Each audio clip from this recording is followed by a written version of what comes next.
So hello and hi, welcome to this episode.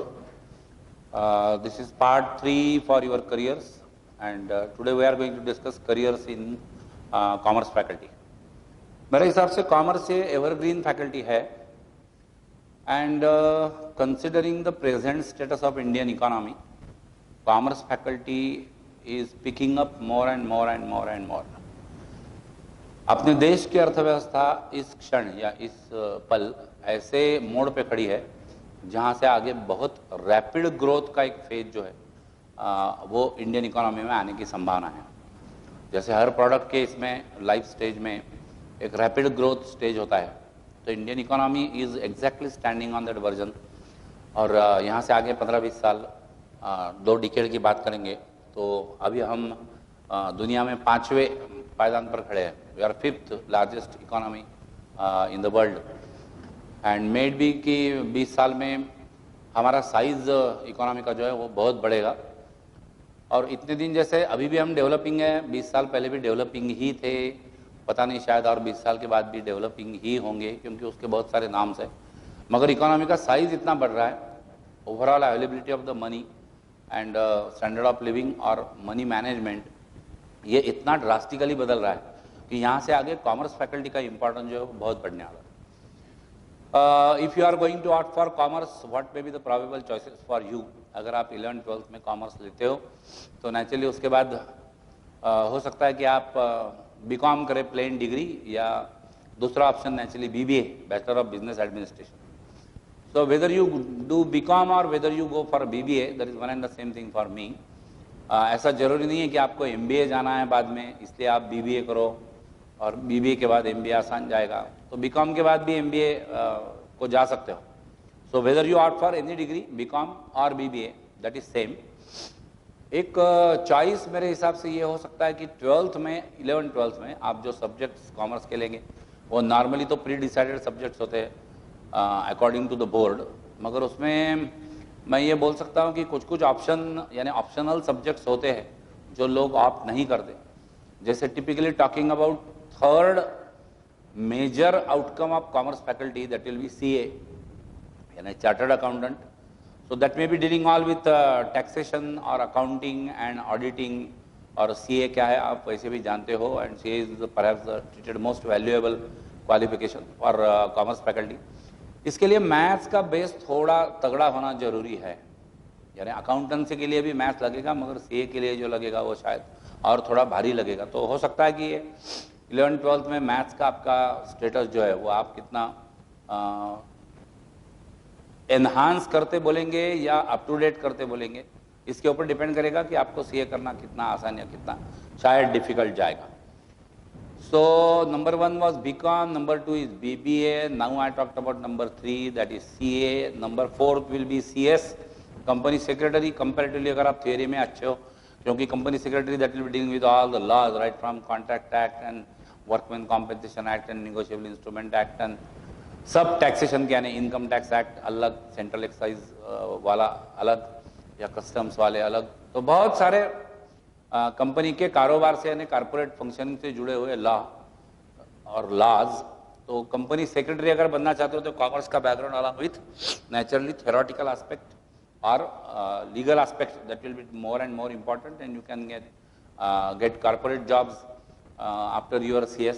जितनी companies की size India में अभी चल रही है और जितनी अलग अलग कंपनियां खुलेंगी उतना CS का स्कोप जो है वो नेचुरली बढ़ते रहने वाला. और जैसे मैंने पहले भी बोला कि इकोनॉमी का साइज ही इतना बढ़ रहा आज के तारीख में बात करेंगे तो 4000 से ज़्यादा अच्छी कंपनियां, 4000 से भी ज़्यादा अच्छी कंपनियां स्टॉक मार्केट में लिस्टेड है.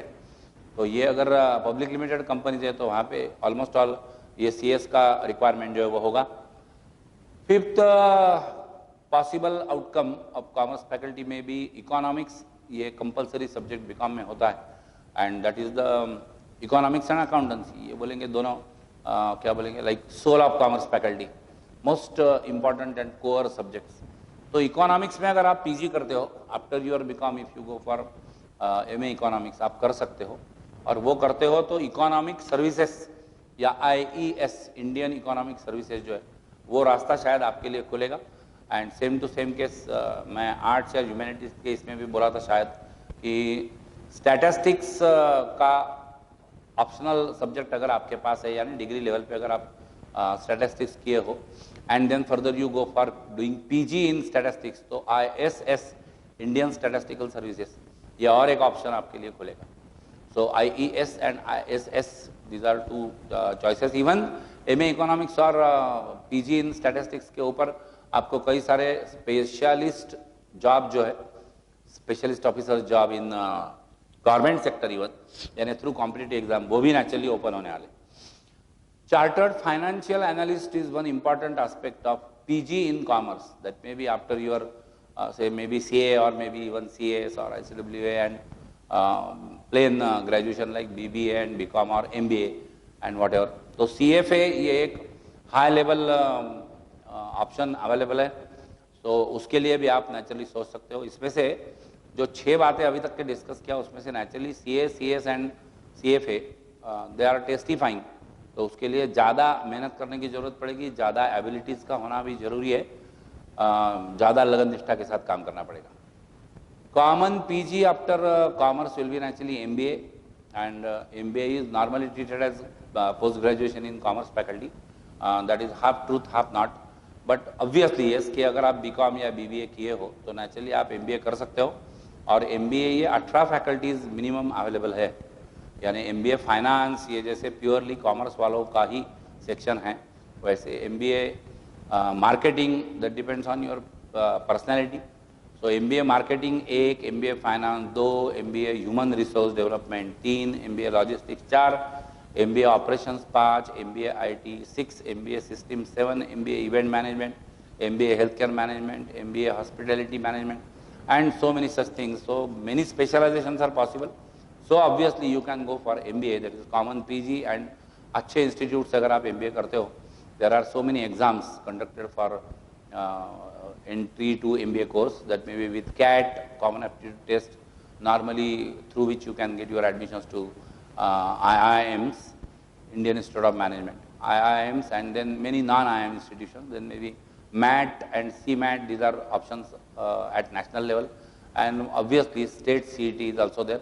इसके अलावा भी बहुत सारे इंस्टीट्यूशन अपने अपने खुद के ऑटोनॉमस एग्जाम्स लेते हैं, जैसे XLRI है यानी सेंट जेवियर्स वाला, या फिर NMIMS है यानी नरसी मुंजी, या SP जैन है, या बम्बई पुणे यूनिवर्सिटी की भी बहुत सारे ऑटोनॉमस इंस्टीट्यूशन है.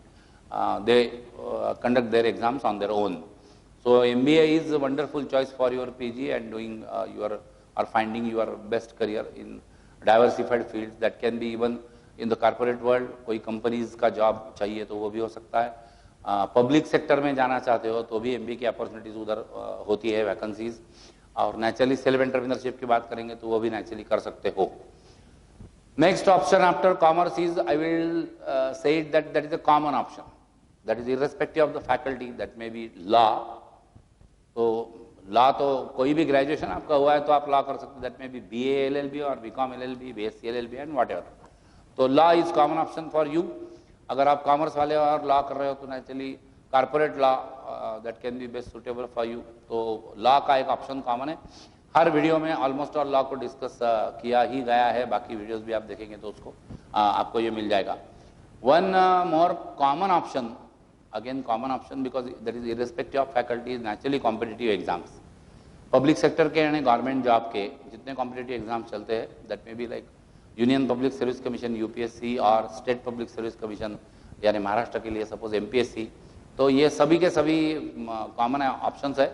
Staff selection commission is there, railway recruitment is there.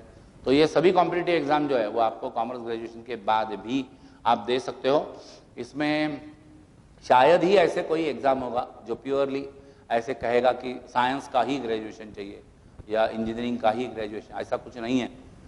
Any graduation from any recognised university, that is what the normally requirement of appearing for any competitive exams in public sector. I will like to have your focus on two new aspects in this commerce. One is banking management. बैंकों का number जो है यानी branches का number जो है, banking का transaction जो है, बैंकिंग का डिपॉजिट्स या एडवांसेस का वॉल्यूम जो है, और बैंकों की रिक्वायरमेंट जो है वो बहुत बढ़ चुका है पिछले 20 सालों में. Even you must be knowing that Jan Dhan account जैसी कोई योजनाएं फाइनेंशियल इंक्लूजन के तहत जो शुरू हुई, so almost all every such person, even if he is falling under से पावर्टी लाइन जिसको बोलते हैं, तो बिलो पावर्टी लाइन जो लोग आते हैं, अरे उनके लिए भी जनधन अकाउंट अगर है तो उनका भी बैंकिंग में इंक्लूजन हो चुका है. And banking management is nowadays very important aspect, and that can open a very wonderful career for you. Public sector bank, private sector bank, सभी टाइप के बैंक पकड़ लो, बैंकों का नंबर और फिर उसके आगे बढ़ेंगे तो एनबीएफसी का नंबर, यानी नॉन बैंकिंग फाइनेंशियल कंपनीज या non banking financial institutions like Bajaj Finance, Bajaj Finserv and L&T Finance, JM Finance, Tata Investment and many more. There may be around 350, 400 such institutions under NBFC. Housing Finance के ही कितने सारे देख लो आप. तो ये एक banking management, it can be a wonderful option available after commerce. आप जानते हो तो बैंकों का रिक्रूटमेंट, प्राइवेट बैंकों का जो रिक्रूटमेंट चलता है वो नेचुरली कैंपस इंटरव्यू थ्रू चलता है, यानी they prefer to go to the campuses of commerce or maybe better I say MBA, और उनका रिक्रूटमेंट उधर से होता है. पब्लिक सेक्टर बैंकिंग के लिए IBPS ये उनका बोर्ड है, रिक्रूटमेंट बोर्ड, जिसके अंडर एग्जाम्स कंडक्ट किए जाते हैं. And you may be coming across 3 different calibre और कैटेगरी पोस्ट्स अंडर बैंकिंग. एक क्लरिकल कैडर, दूसरा प्रोबेशनरी ऑफिसर यानी PO, और तीसरा SO यानी specialist officer. So specialist officer में MBA वाले आते हैं, IT वाले आते हैं, इवन MA हिंदी वाले आते हैं, या MBA finance, MBA HR, MBA marketing, ये भी सभी लोग आते हैं. लीगल ऑफिसर के नाम पे लॉ वाले आते हैं और एग्रीकल्चर साइंस वाले भी आते हैं. So clerical, PO and SO, these are the 3 types of post. Year round में अगर आपको बोलूँ तो अप्रॉक्सीमेट 15 रिक्रूटमेंट बैंकिंग के पब्लिक सेक्टर के अंडर चलते हैं. That may be with State Bank of India recruitment group, 3 recruitment चलेंगे, clerical, PO, SO. Number 2, nationalized banks, that may be again 3 recruitments, clerical, PO, SO. Then RRBs, regional rural bank यानी ग्रामीण bank, जो प्रादेशिक ग्रामीण bank, तो उनके as usual फिर से वो 3 रिक्रूटमेंट चलेंगे. And then Reserve Bank of India announces 2 recruitments of assistant यानी clerical and grade B officer, जैसे इधर PO बोलते वैसे, तो वो 2 उनके अलग चलेंगे. और फिर नाबार्ड या नेशनल हाउसिंग बैंक या एक्सिम बैंक, ऐसे जितने एपेक्स बैंक वाले हैं, तो वो पूरे रिक्रूटमेंट है. In all the total number year round में भी reaching up to 15 very easily. तो ये एक अच्छा एस्पेक्ट है. और वो पुरानी बातें भूल जाओ.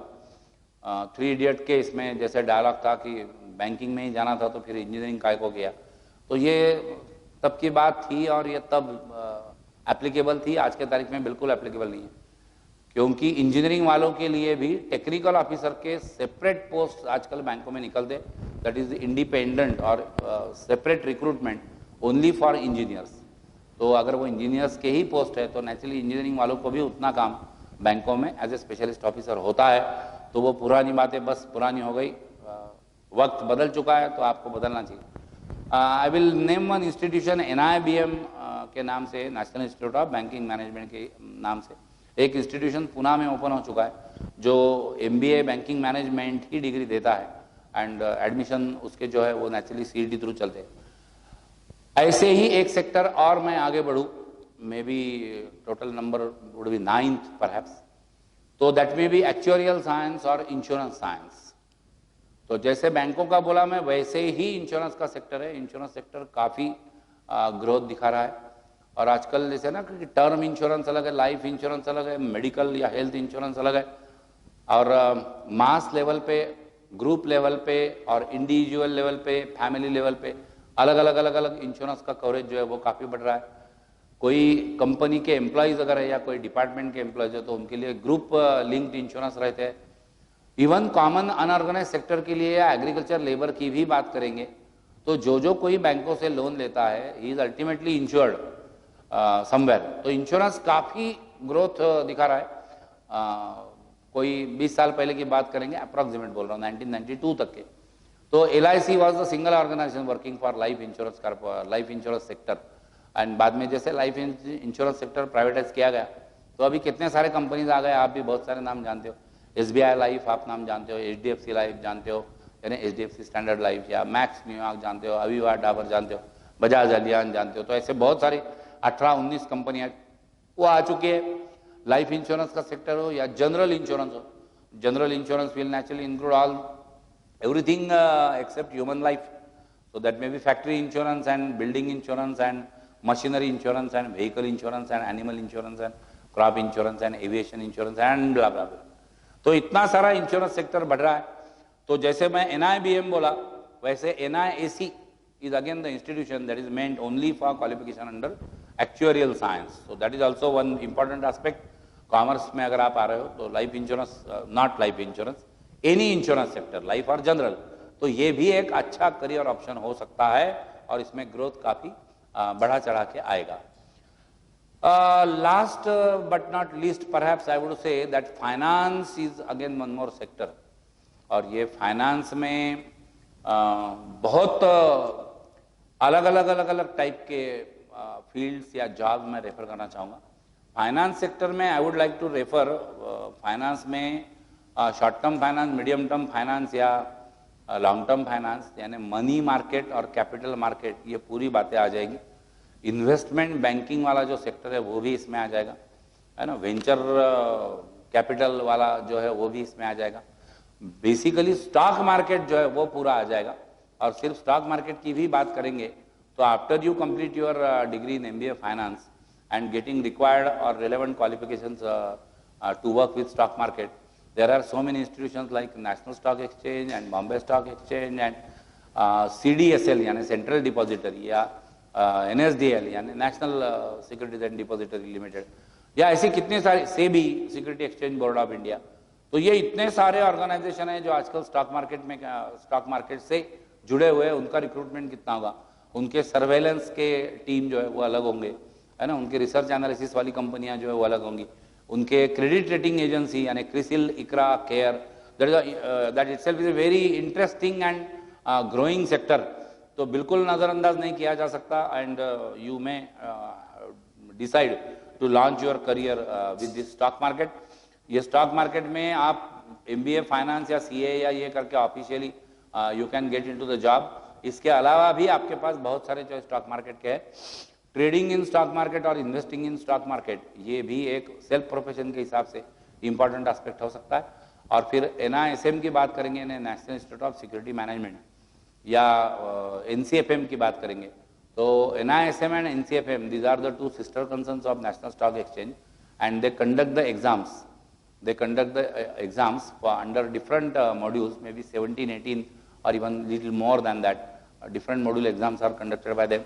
And they may be including equity or derivative and fundamental analysis and technical analysis, then research analyst, then financial advisor part 1 or part 2, then maybe mutual fund distributor part 1 or part 2, then maybe PMS बोलते हैं यानी portfolio management services, retirement planning and all.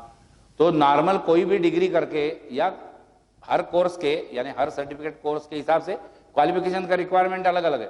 But these are all those courses. If you complete these courses along with your necessary qualification, you can get registered with SEBI as research analyst. You can get registered with AMFI, यानी Association of Mutual Funds of India. AMFI after doing that mutual fund distributor course. और ये दिन ब दिन इनका काम बढ़ने वाला. 20 साल 15 साल पहले इंश्योरेंस एडवाइजर या इंश्योरेंस एजेंट बोलते थे, तब अभी इंश्योरेंस एडवाइजर बोलते हैं. इंश्योरेंस एजेंट जितने लोग हुआ करते थे कि लोगों को कुछ मालूम नहीं इंश्योरेंस के बारे में, तो इंश्योरेंस उनको पकड़ो, उनको इंश्योरेंस के बारे में बताओ और उनसे पॉलिसी निकालो and you will be in the self profession. तो नेचुरली जितना बिजनेस आपका होगा उसके ऊपर कमीशन या बोनस इंसेंटिव के हिसाब से आपको आपका पैसा मिलेगा. And they earn handsome, I would say sometimes more than job, because self profession में क्या होता है, your earning is directly proportional to your efforts. जितना काम आप ज़्यादा करने वाले उतना नेचुरली आपका अर्निंग बदलेगा. तुमने ये नाम सुने होंगे MDRT, $1 million round table conference. Insurance में जो $1 million, समझ रहे हो, इतना एनुअल ट्रांजैक्शन या कारोबार करते हैं, उनका MDRT का कॉन्फ्रेंस इंटरनेशनल लेवल पे, फिर उसके नीचे आएंगे तो नेशनल लेवल पे, फिर स्टेट लेवल पे CM's club and BM's club and all. तो ये सब इंश्योरेंस सेक्टर में जैसे होते थे वैसी बातें शायद अब ये फाइनेंशियल मैनेजमेंट या financial adviser, mutual fund distributor, portfolio management services, ये भी करियर के अच्छे ऑप्शन आने वाले हैं. तो naturally try to give consideration to stock market and relevant jobs if you are opting for commerce. पुरानी बातें छोड़ो, वो बहुत हो गई, बीकॉम किया, फिर उसके बाद एमकॉम किया, फिर आगे क्या किया, पता नहीं क्या किया, जो होगा वो देखेंगे। क्योंकि कोई ऐसे जॉब तो पुराने ज़माने में अवेलेबल नहीं थे, just because you have degree of से बीकॉम और MCom, except teaching, no direct job was available. अभी आज के तारीख में वैसा नहीं है. With the growing size of the economy, scope for the commerce faculty is also growing and that is exponentially growing. Stock market का आप डाटा भी चेक करेंगे तो मान ले अभी कितने लोग इंडिया में स्टॉक मार्केट में ट्रांजैक्शन करते हैं, ये आंकड़ा भी अगर आप देखेंगे तो 2020 की बात करूं मैं, यानी जब लॉकडाउन लगा नहीं था, या 2020 में कोरोना आने के या कोविड आने के पहले, तो तब की बात करेंगे तो may be total demat accounts were 4 crore और लेस देन दैट 3.5। अभी ये 5 साल में आप देखेंगे तो ये ग्रोथ ऑलमोस्ट ऑल 4 टाइम्स या 5 टाइम्स हो चुका है। 16 करोड़ डिमैट अकाउंट का आंकड़ा क्रॉस किया। इतने लोग ऑलरेडी इसमें है स्टॉक मार्केट में ट्रांजैक्शन करने वाले। तो आप समझ सकते हो कि मैं बोला एक्सपोनेंशियली ग्रोइंग सेक्टर। आजकल एक क्वांटिटेटिव फाइनेंशियल मैनेजमेंट, ये भी एक फैकल्टी निकलता है, क्वालिफिकेशन के हिसाब से बोल रहा हूँ। Some institutions are there which give engineering plus financial management degrees in a sandwich pattern. You can inquire about them. Many of them are even very reputed institutions. Like जैसे BITS वाला एक बात करेंगे हम, या all the IITs and IIMs are entering somewhere into this sector of quantitative financial management. तो ये भी इग्नोर करने वाली नहीं बोलूंगा, ये बिल्कुल इग्नोर नहीं करनी चाहिए, ऐसी शायद चीज है। इसके साथ साथ एक सेक्टर और बहुत अच्छा खुला है, बट उसके लिए आपके कैपेबिलिटीज क्या है उसके ऊपर डिपेंड करेगा। And that would be perhaps the last sector I would like to discuss about commerce faculty, and that is naturally e commerce. E commerce में डिजिटल मार्केटिंग ये एक है। ये कितने साइट्स आप जानते हो, या कितने ऐप्स आप समझ चुके हो, कितने प्लेटफॉर्म्स आप जानते हो, you know everything about them, like may be Amazon and Flipkart and all. तो ये कितने प्लेटफॉर्म खुल चुके हैं देखो, इंडिविजुअल लेवल पे भी है ना, छोटे छोटे गाँवों में, यानी मिड साइज के टाउनशिप में भी, या टीयर 2 टीयर 3 सिटीज में भी ई कॉमर्स जो है वो कितना चल रहा है वो देखो। टेलीफोन के ऊपर आजकल क्या मंगवाया जा सकता है, मेरे ख्याल से इसका आंसर देना ठीक नहीं है, क्या मंगवाया नहीं जा सकता है ना, इसका आंसर देना शायद ज़्यादा आसान होगा। You know all this things like may be Zomato, and Zomato का भी नाम बदला, इटर्नल जोमेटो, और Swiggy and Blinkit and what ever, ऐसे कितने सारे ऐसे फूड पार्सलिंग वाले हैं, ग्रॉसरी पार्सलिंग वाले। You must be aware about कि दिल्ली एंड नोएडा, दिल्ली एनसीपी और नोएडा में ambulance can be even available, made available through this services. फिर कितने ऐप आपके इसमें आपने देखे होंगे, like that Meesho and Myntra and, अरे कितना नंबर बोलने का जरूरत नहीं है। तो ये ई कॉमर्स का सेक्टर है। इसमें नेचुरली ये प्लेटफॉर्म क्रिएट करना ये भी एक अपॉर्चुनिटी है, ऐसे ऐप बनाना ये भी एक अपॉर्चुनिटी है। डिजिटल मार्केटिंग के जितने फंडामेंटल्स है वो अगर आप सीख लेंगे तो you can help people to make their ads on digital world. So naturally ये भी एक इंपॉर्टेंट एस्पेक्ट है। कॉमर्स प्लस आईटी है ना, basic knowledge of information technology और computer, and better I say animation है ना। तो ये अगर कॉम्बिनेशन है आपके पास, animation skills plus little IT and naturally commerce, तो डिजिटल मार्केटिंग ये बहुत अच्छा सेक्टर हो सकता है। डिजिटल एडवर्टाइजिंग ये भी अच्छा एक सेक्टर हो सकता है। सो ये ई कॉमर्स धीरे धीरे ऐसे होगा ना कि इंडिया में जो फाइनेंशियल ट्रांजैक्शन चलते हैं उसका एक मेजर चंक जो है पेपरलेस जैसे है, वैसे करेंसी लेस ट्रांजैक्शन की बात अगर करेंगे तो ये डिजिटल ट्रांजैक्शन जितने बढ़ेंगे उतना ये डिजिटल मार्केटिंग बोलो या डिजिटल एडवर्टाइजिंग बोलो या ये प्लेटफॉर्म बोलो, इनका स्कोप नेचुरली खुलने वाला। सो आई थिंक कॉमर्स का इम्पोर्टेंस पुराने ज़माने से, जब से पैसा आया आदमी के ज़िंदगी में, तब से कॉमर्स का इम्पोर्टेंस है। इकोनॉमिक्स इज ए साइंस और economics is a subject which beggar needs and billionaire needs. और अभी आज के तारीख में बात करेंगे तो considering the growth stage of economy of India, commerce is most important faculty I would से। अभी आज अगर मैं 10वीं में होता था मान ले, या मुझे अगर कोई पूछता था कि आपको क्या करना है, तो हो सकता है कि मेरा फर्स्ट चॉइस साइंस आर्ट्स और कॉमर्स में, शायद पता नहीं, मेरा चॉइस कॉमर्स में जाता था, क्योंकि कॉमर्स में इतने सारे नए नए और हायर स्टेक अपॉर्चुनिटी भी है, मीडियम लेवल पे भी है, लोअर लेवल पे भी। हर कोई कॉमर्स लेगा तो हर कोई सीए नहीं कर सकता, दैट आई कैन अंडरस्टैंड। मगर ये जरूरी नहीं कि हर बार उतने हाईली इंटेलेक्चुअल या हाईली मैथमेटिकल स्किल जिनके अच्छे हो वही कॉमर्स में सर्वाइव करेंगे, ऐसा नहीं है। I will use the same sentence, mediocre can survive and excellent can survive. ऐसी फैकल्टी मेरे हिसाब से कॉमर्स। आप एवरेज स्टूडेंट हो तो भी आप सर्वाइव करोगे कॉमर्स में, और आप बहुत एक्स्ट्राऑर्डिनरी स्टूडेंट हो तो भी एक्चुअली आप एक्सेल करोगे कॉमर्स में। So I wish you all the best to select your choice out of all this what I was discussing. If you want to know about anything under what I talked in detail, so naturally you can pass on or you can put your comments below. And if you have any queries, so naturally you can ask your questions and queries on the numbers given.